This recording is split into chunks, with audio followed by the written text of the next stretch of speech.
Okay, what am I trying to say? Preaching. I've been thinking about KVBC that's happening tonight. And I've been thinking about the topic of preaching in person versus preaching online. And of course, preaching in person is much better, it's much more enjoyable, it's much more personal. But still, I have to ask the question, why is that better than online? Because you get really some good stuff. You have to admit, you get lots of choice. You can hear a speaker from all around the world. And many of them are very gifted. And compared to, say, your pastor in church, I'm sure he's gifted as well. But again, there's a lot of competition. So why is this in-person aspect to preaching the gospel and hearing God's word, why is that better than just watching this video, for instance? And I think it's that special ingredient called relationship. Relationship. God speaks to us, His word, but through relationship, through one another. And that's the speaker, the pastor preaching that word, that's relationship. But also us listening to that word. The way that I listen affects the person next to me and how they will respond to the same gospel I'm listening to as them. So all these relational things are happening when we're gathering together tonight at KVBC. So in person, I just want to make it clear, I believe that is much better than all the kinds of videos, no matter how good they are. I think there's a limitation to them, and they will never be as good or as maybe even faithful as preaching the gospel to one another directly.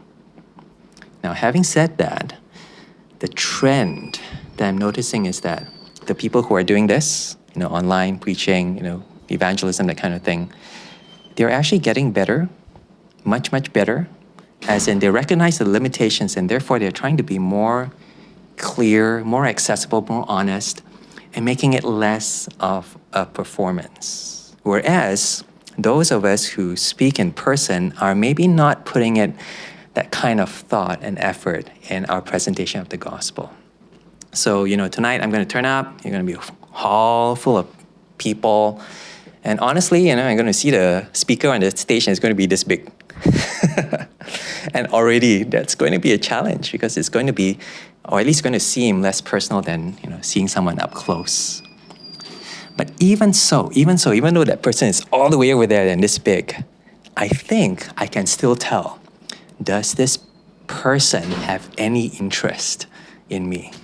Does this person care whether I'm even in the audience, or is he just trying to get through his script and get through his sermon? I think I can tell. And I think that's true of most people today because we're much more acutely aware of this ingredient of relationship in gospel preaching. And so I think the challenge is there.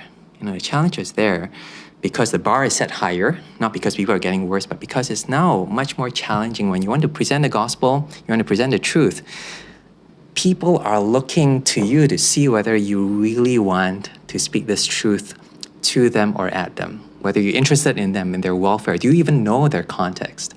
And I think they can tell whether you do or not. So yeah, again, preaching in person, that's much better, but I think that means we might need to work harder. We need to be a bit more prepared before you even step up to the microphone, and we need to be more loving in the way that we speak the gospel. Yeah. See you tonight.